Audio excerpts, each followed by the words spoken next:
Hi guys, welcome back to my channel. Welcome if you're new. My name is Chelsea, and as you can see, we're in a very unconventional setting right now.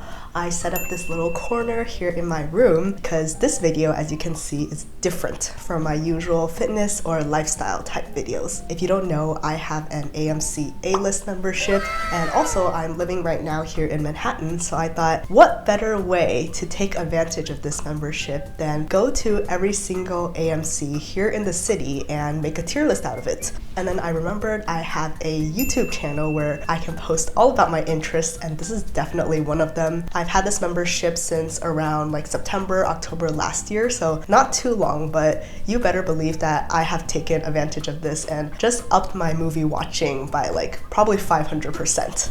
If you didn't know, AMC A-List is the subscription service from AMC Theatres where you can watch up to 3 movies per week at around $25 a month as the highest tier, and I had to get the highest tier since I live here in New York. But it's extremely worth it if you think about it. As long as you watch more than 1 movie a month, I would say you're covered, since these days movies can be around like $15 to $20 a ticket. And this also includes all of the premium formats like IMAX and Dolby, so I would say this is one of the best deals in the history of deals. Also, if I sound a bit congested in this video, I've just been fighting this cold this whole week and I couldn't wait anymore. I had to record, so my voice still sounds a little bit weird and I'm sorry about that. And also, before we jump in, I wanted to quickly shout out Ana Luisa. They're this jewelry brand that has kindly partnered with me on this video. So I'll show you guys some clips here of the close-ups, but I'm wearing 2 of their jewelry pieces today. One of them is these earrings. They're asymmetrical and they're in collaboration with another YouTuber, Hannah Lee. And another one is this Cassie Pearl earring I have for my cartilage. I knew I had to try this out since I'm always looking for more creative ways to utilize the other piercings I have. I think it's super cute and it's not easy to fall off or anything. So if you watched my channel way back, I did partner with Ana Luisa before, and I gotta say I genuinely do enjoy their pieces. I feel like they're very timeless and elegant, and also they're not at a unreasonable price, and I think it's perfect for people like me, whether I'm running, going to theaters to tier rank them. They're able to elevate any outfit when I throw them on, and I like that they're not too in your face. And of course, as you can see, today's outfit, I'm trying to cosplay Nicole Kidman in her iconic commercial. Of course, I couldn't find her exact jumpsuit, but did want to dress up a little bit for this video. So if you're interested to check out Ana Luisa further, I do have a link in my description box, and you can use my code ChelseaLee20 for 20% off. So now let's head into the video.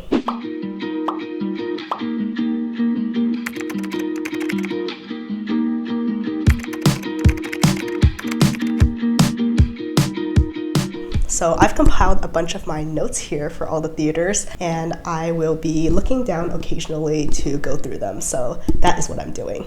So one thing about me is that I genuinely enjoy doing activities by myself. I'm always on the hunt for these little side quests to do, and watching movies is a great way to keep me entertained. And because I'm walking distance to a lot of these theaters, it makes it really easy for me to just go catch a movie after work, after a long day. Don't want to quote Nicole Kidman too much, but we really do come to this place for magic, to laugh, to cry, to care.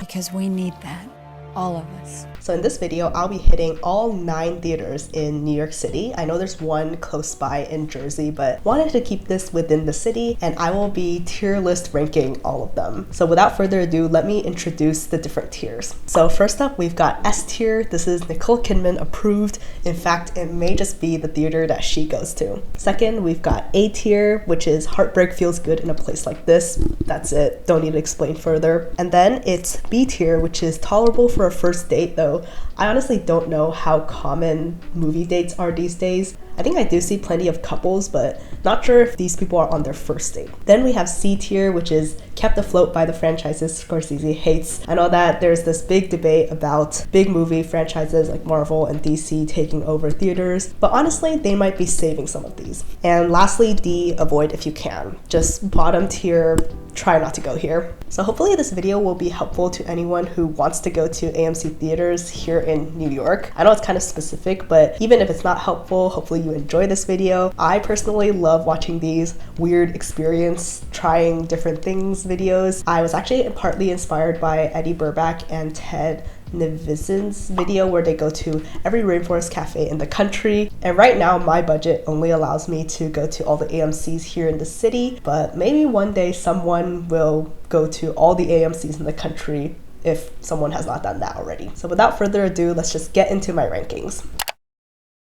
So first up, we've got 34th Street, which is a pretty popular theater right here in the middle of Midtown. It's near Penn Station, and it was super crowded on the Saturday that I went, which isn't surprising. And now this is a theater that I frequented many times, and each time I'm kind of irked by the fact that the bathrooms are located on a completely separate floor from the theaters. This is pretty inconvenient for me since I have to come out of my movie, go up or down a flight of stairs in order to use the restroom. So I was watching the Titanic 25th anniversary here, and I got the 3D glasses, quickly found the theater, and made my way in. Also, just as a general note, whenever I film the inside of a theater for the rest of this video, just know that this was when the trailers are playing, the lights are still on, and people generally do not seem bothered. So I'm not going to be one of those assholes who pulls out their phone at full brightness in the middle of a movie.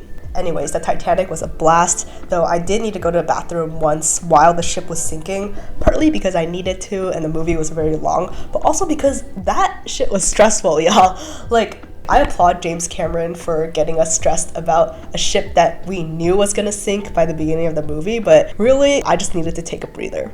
So the crowd was pretty mild when I went, and there were just enough people to react while not being in the seats right next to me. There was also this heating function, which I didn't realize I had hit until like halfway through the movie when I was like, why is my butt like so hot? And I realized I had hit the heating button. And here is me after watching Titanic with My Heart Will Go On stuck in my head. Overall, I'd say 34th Street gets a B ranking for me. It's very in the middle, and I didn't know how high or low to set my expectations yet.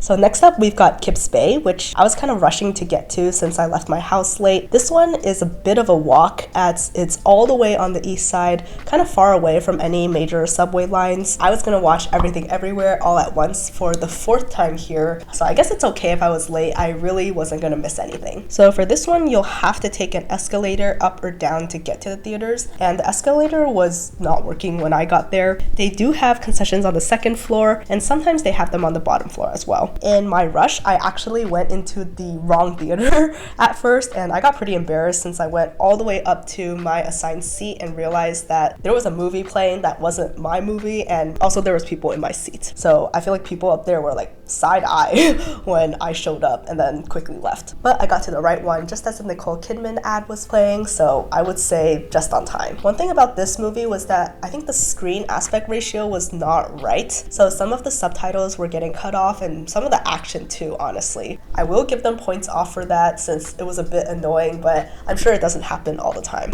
Anyways, it was a great watch otherwise. I will never not recommend Everything Everywhere, especially after it's won Best Picture at the Oscars. And after that, I left to go home. So even though this walk was pretty long, it's relatively painless. There's definitely not as much people as there are walking towards Penn Station. Kips Bay also plays some of the more indie films, not just blockbusters, so this theater honestly has a soft place in my heart. As you can tell, I am a bit biased since I consider Kips Bay kind of my comfort theater. It's never been super crowded here except one time when I watched Puss in Boots, and even then the crowd was full of children, but they were pretty respectful and there were really no issues. Even when I watched Ant-Man on opening weekend here, it was pretty empty. Maybe that speaks more to the movie and not the theater.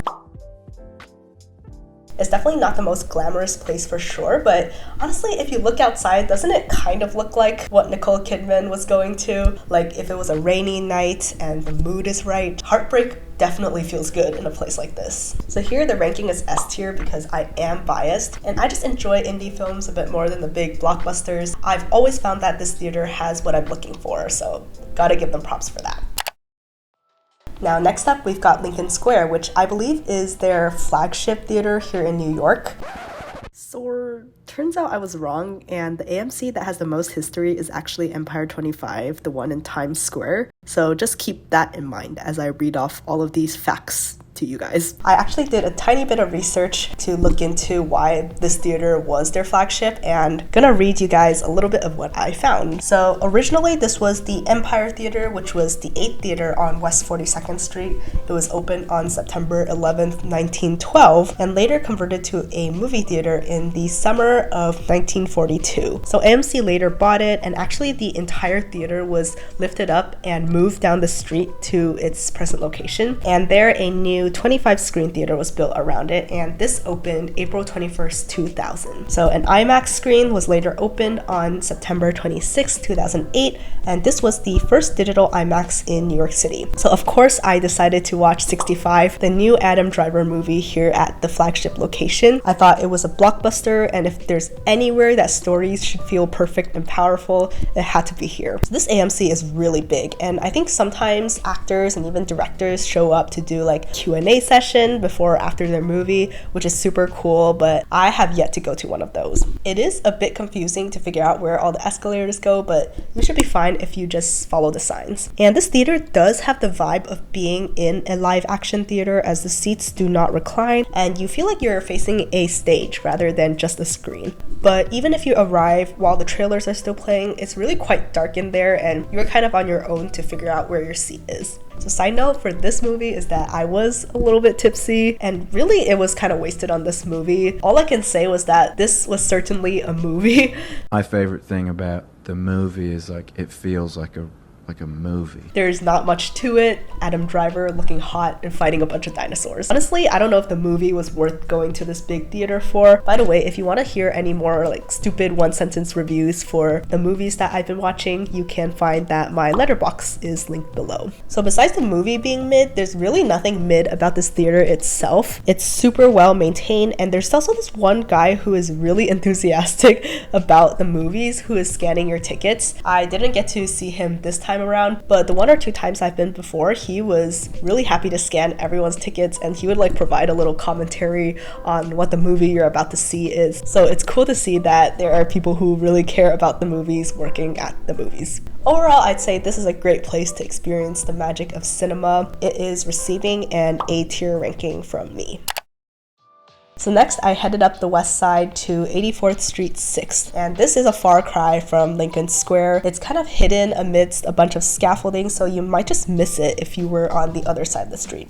And right away, I realized this is a pretty small theater. Everything was like squished on the first floor, but that makes it easy for you to just walk in, buy a ticket, scan in, and buy concessions. So the theater itself has an upper and lower level like Kips Bay, but each floor was definitely smaller. After checking out the bathrooms as usual, which were pretty clean, I went upstairs to Theater 1, where I was gonna watch an early screening of Dungeons and Dragons. Honestly, I'm not a big fan of the game Dungeons and Dragons, so I didn't really care too much for the movie, but I saw that an early screening was available, so I thought, why not? So when I arrived, the theater was pretty packed, but I was surprised to see that there was nothing on the screen, like the trailers had not even started yet. I kind of had a bad feeling about this, and sure enough, after 30 minutes of just sitting with nothing happening, they told us that there was an issue with the projector and the movie was canceled. So everyone did get 2 free passes, but it really wasn't useful for me since I had A-list, so I might just give them off to friends. Since it was a nice day, I walked a couple blocks to Central Park and had a little walk. It was also the day of the New York City Half Marathon, so that was also wrapping up. The weather was just perfect, unlike my movie experience. So I'm gonna put this theater in D tier because of my experience, but I could probably bump it up to C if the movie actually played.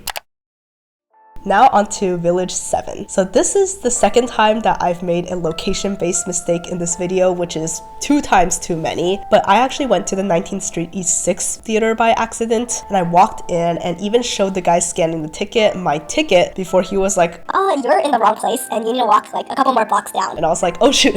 Granted, these kind of do melt together in my mind since they're both pretty close to NYU and also a bunch of other colleges in the area, so they were ones that I did go to a couple couple times while I was still in college. So when I finally made it down there was actually a long line of people lining up for Webster Hall just around the corner. There was a lot of like college-age Asian people. So I was kind of scared I was gonna bump into someone I knew and they would be like, Hey, what are you doing here? I'm going to a concert that's probably super fun and cool. and I have to be like, oh, I'm going to AMC to watch Everything Everywhere for the 5th time after they canceled my screening of Dungeons and Dragons because I'm doing a tier list video for my YouTube channel. Of course, don't have to explain all of that, and luckily I did not bump into anyone I knew, but I just was a bit nervous. So essentially this AMC is a tall and narrow building with the theaters stacked up like 6 or 7 floors.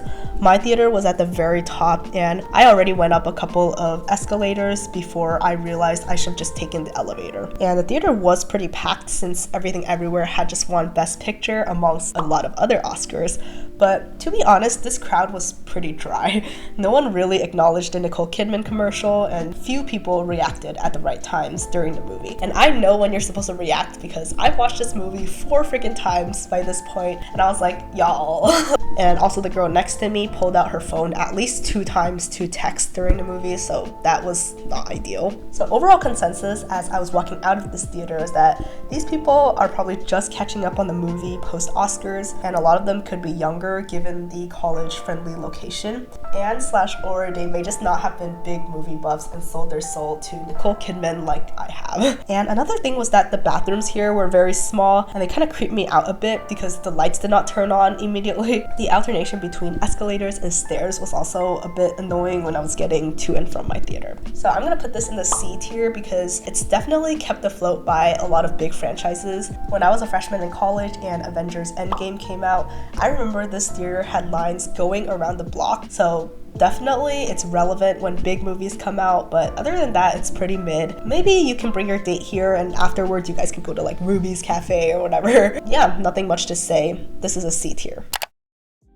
Next up, we've got Empire 25, located in my favorite place in New York, which is Times Square. So this place is just a sensory nightmare, and I finally got to the AMC after walking past a bunch of other neon signs. The place is pretty big once you walk in, but you do have to take a few escalators to actually get to the theaters, which is kind of annoying. Also, it was weirdly empty the day I went, which granted, it was a Monday night, but I was like, hello, like Times Square, is there not more people here? And just my luck that the theater I got assigned to watch the new Willem Dafoe movie Inside, it was on the very top floor, which meant several more escalators. At least I had a great view of Target going up. And I commented, it kind of felt like the back rooms up there, like even the concessions on the other floors were empty, so it felt really eerie. But I feel like even with more people filling up the floors, this AMC just felt like it had so much space with nothing to it, which gives it an unsettling feeling that I can't really explain. So the bathroom was okay, but by this point, I was just hoping there was gonna be more people in my showing so I can confirm that other humans still exist. Of course, it doesn't help that my theater was at the very end of the hall and there were some people, but generally this showing was pretty empty. Here is this small clip during the trailers to show you guys what the vibes were like. So I know I said I liked indie movies, but I just didn't really get this one. Sure, it was fun watching Willem Dafoe destroy a bunch of things knowing it was all symbolic, but I just felt quite bored watching this movie. Once I finished though, another stressful thing about this theater is getting out of it. And that is because the escalators going down are not located near the escalators going up. So you are a bit disoriented coming out. And this time I came out right near the Dave & Buster's and Applebee's after going down numerous super narrow elevators. So if you come here, just be prepared to come out a completely different exit as opposed to where you entered. And then of course there's the commute home as you're still near the Times Square vicinity. Overall, it just wasn't a pleasant experience. Honestly, watching this stress-inducing Willem Dafoe movie probably fit the setting the best. Overall, I have to put this as a D tier because I don't know why you would go out of your way to come to this theater unless there's just absolutely no other showings available.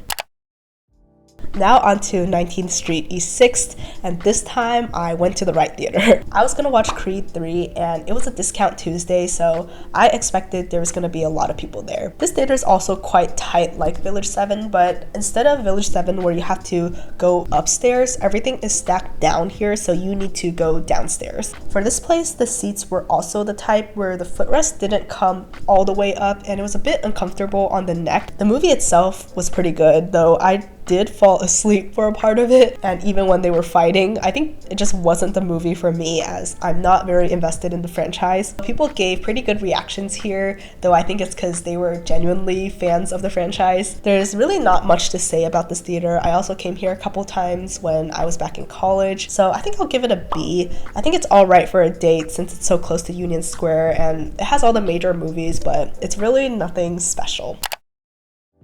Okay, so we're nearing the finish line with just 2 more movies to review, and here we've got Magic Johnson Harlem 9. I like how I had to look to my notes to get the name of the theater right. So to be honest, I really did want to avoid this Shazam movie, but I did have a deadline coming up and I wanted to get through this video quickly, so I had very slim pickings here. This theater didn't have a lot of options. It was either going to be this or John Wick 4 or just rewatch something like Cocaine Bear. So the theater itself was super spacious, so I was really disappointed that they didn't have better pickings. It's just honestly a really nice theater. It had these like big floor-to-ceiling windows, which I've never seen in others. It was actually really quite beautiful. The bathroom was also really nice and clean. It was very large, but if only I was watching something other than Shazam. And you know I had to be a little tipsy watching this, though you could honestly make a drinking game out of this movie since it was the most basic superhero movie plot I'd ever seen. You've just got all the plot points from the pretty girl who shows up with a hidden agenda, to like keeping secrets from adults or authority, to evil 2D characters that just show up for this movie. So if only I was watching a movie I actually liked, I would give a top tier review to this theater. I know that this review is basically a Shazam hate account, but I was getting a little burnt out at this point, okay?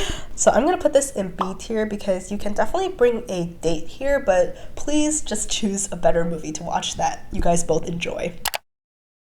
Okay, so now we're on the last one, Orpheum 7, and at this point, I truly am burnt out from all the AMCs I've been going to. The options were also super limited here, so I had to use power of elimination to go through their offerings. I'm not into the John Wick franchise, I've already watched Creed, also not really into the Scream franchise, and I don't do well with horror. I watched Cocaine Bear with friends already, and honestly, it's one of those movies that you have to watch with people, and I had already subjected myself to Shazam, so I guess only Ant-Man is left, which I was not pleased about at all since it is Marvel, which I am a fan of, but I just don't think this movie is gonna have a lot of rewatchability. I watched it on opening weekend, thought it was pretty mid, and that was about it. To be completely honest with you guys, I did contemplate faking watching Ant-Man 3 just so I could walk in, take the clips for the review and get out of there. But I just felt it was embarrassing to scan in and then walk past the person who just scanned you in 5 minutes later. I don't know, maybe rewatching Ant-Man was not going to be as painful of an experience as I thought. And this day we were on the Upper East Side on a rainy night, which honestly could make the AMC quite beautiful if not for the big piles of trash outside. It seems like most of the theaters of this AMC were downstairs, but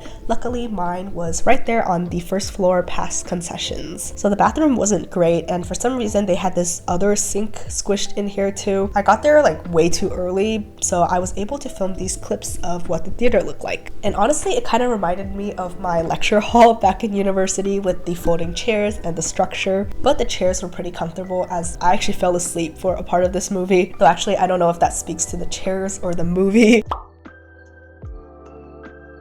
Though I gotta rank this theater a C because it's not very glamorous at all and had very limited showings. I feel comfortable saying it's probably kept afloat by all these big franchises, and while that's not a bad thing, I just wish they had a bit more pickings for me. And with that, I have completed my tier list ranking and review of all of the AMCs here in New York City. And I was definitely getting a bit burnt out by the end with all of these AMCs, but I had to remind myself that I come to this place for magic, to laugh, to cry, to care, because I need that. I really do. And please let me know if you have any thoughts, if you have had experiences that could add more insight to these theaters. Maybe I just had a bad experience at some of them. And also a reminder to check out the link to Ana Luisa in my description box below. You can use Chelsea Lee 20 for 20% off. Ana Luisa has a bunch of pieces, including the ones that I have in this video, and they're also carbon neutral and use recyclable materials for all their packaging, so that is always good to hear. With that, thanks so much for watching. If you've come this far, I genuinely had a lot of fun making it, even if I didn't seem like I did, and what I got out of it was that at least now I know where to go to and where to avoid here in New York with an AMC A-list membership. Hopefully you enjoyed watching, and I'm curious to hear your thoughts below. So now I can go back to frequenting my favorite theaters and maybe even taking a trek to get to one of those top tier ones. With that, thanks again for watching, and I'll see you guys very soon in the next one.